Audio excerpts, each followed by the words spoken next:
Assalamualaikum warahmatullahi wabarakatuh. Sobat Misteri Sunyi Mencekam. Pernahkah Anda mengontrak sebuah rumah yang angker ketika Anda sedang berada di perantauan?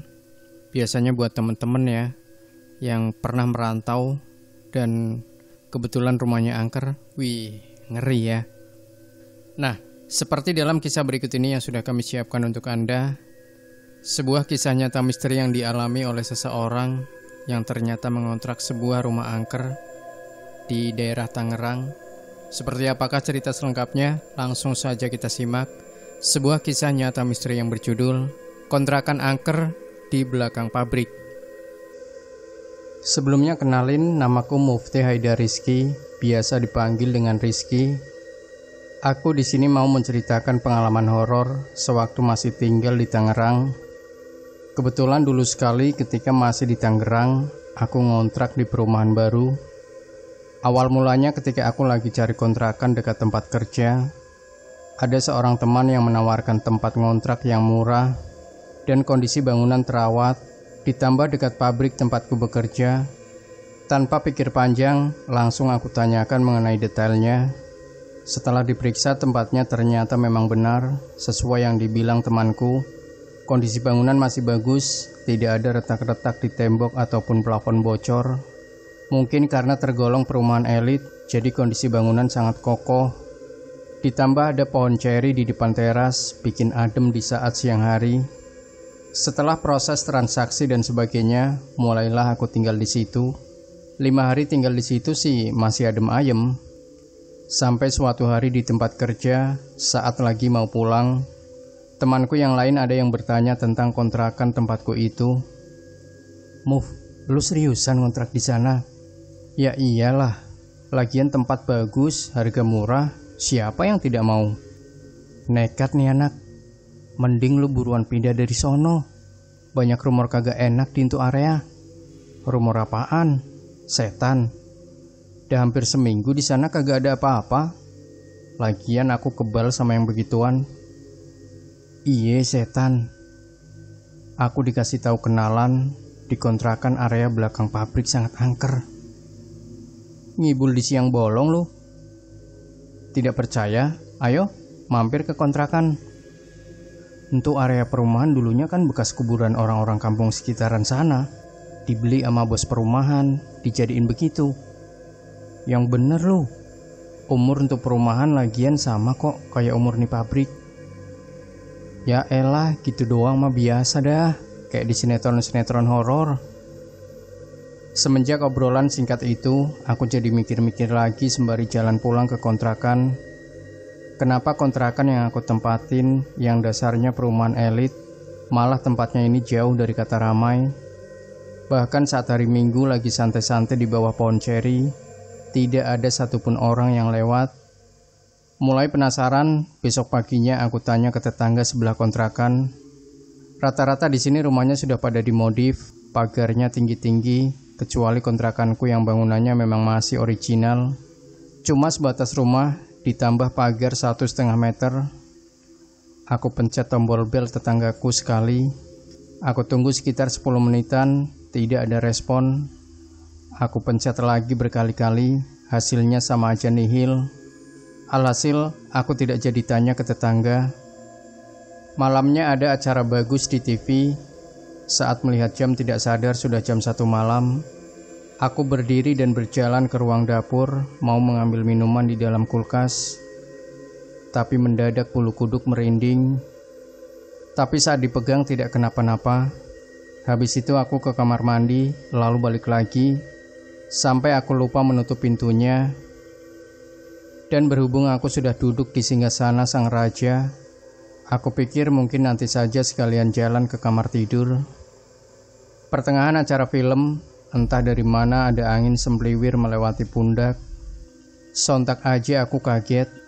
Ruang belakang sama sekali tidak ada jendela. Pintu depan sudah tertutup dan dikunci. Bisa-bisanya ada angin masuk. Ya, aku pikir palingan di luar lagi banyak angin. Mungkin sebentar lagi mau hujan. Dari situ aku coba buka gorden jendela depan. Aku lihat pohon ceri sama sekali tidak bergerak tertiup angin. Dan ditambah aku masih bisa melihat bintang-bintang yang menandakan kalau cuaca sama sekali tidak mendung. Dan di situ aku malah teringat obrolanku sama teman kemarin. Tapi berhubung aku ini sama sekali tidak takut sama hal-hal mistis macam setan, aku berpikiran positif terus kalau itu cuma sugesti belaka. Di akhir-akhir acara film, aku melihat jam lagi dan ternyata sudah hampir jam 2. Nah, di sini hal yang sama sekali tidak aku harapkan, namun terjadi juga. Pintu kamar mandi tiba-tiba tertutup kencang. Aku kaget langsung loncat dari kursi. Aku periksa pintunya, padahal tidak ada angin atau maling pun yang masuk ke kontrakan. Belum beberapa lama, aku mulai mendengar suara kresak-kresuk dari atap plafon. Aku ambil sapu, lalu memukulkan sapu ke plafon sampai suaranya hilang. Aku pikir ya mungkin itu cuma kucing atau tikus yang lagi nongkrong. Habis itu aku tidur, berhubung karena besoknya berangkat kerja jam 9 pagi. Ya mau gimana lagi. Besoknya di jam yang sama, aku mengalami kejadian yang sama. Suara kresak-kresuk di atap plafon masih terdengar, dan kali ini tambah besar suaranya. Mungkin dari situ nyaliku mulai ciut, dan tingkat ketakutanku meningkat. Aku dobrak pakai sapu, dan besok paginya aku periksa yang bikin suara kresak-kresuk. Kebetulan di pojok ruangan plafon sengaja bisa digeser buat jaga-jaga kalau ada yang bocor. Kaget nih aku di sini. Yang aku lihat sepanjang plafon hanya ada tulang belulang, baik dari tulang ayam, kambing, sapi ada semua.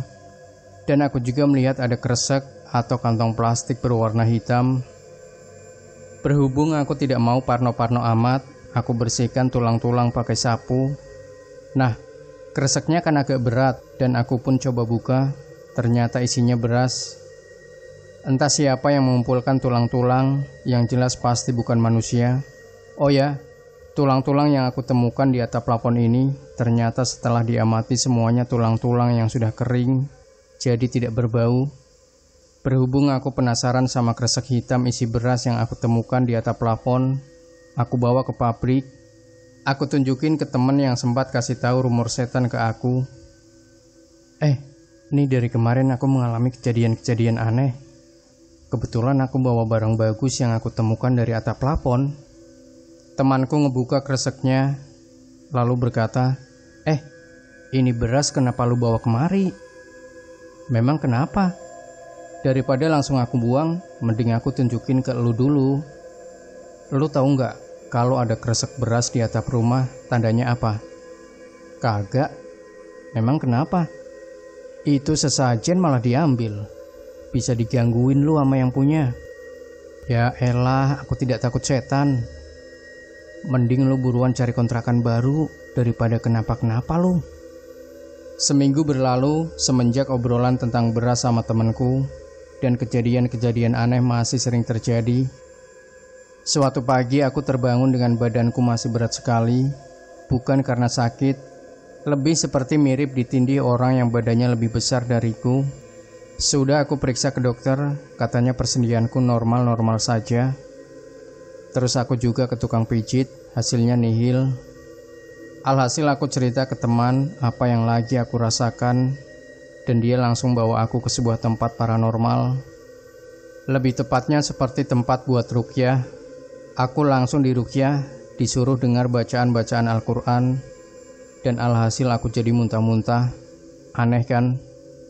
Setelah konsultasi beberapa saat, kata paranormal tersebut, "Kamu ngusik mereka ya?" "Ngusik gimana, Pak?" "Ngeganggu memindahkan sesuatu yang harusnya tidak dipindahkan." Lalu aku teringat tentang beras. Iya Pak.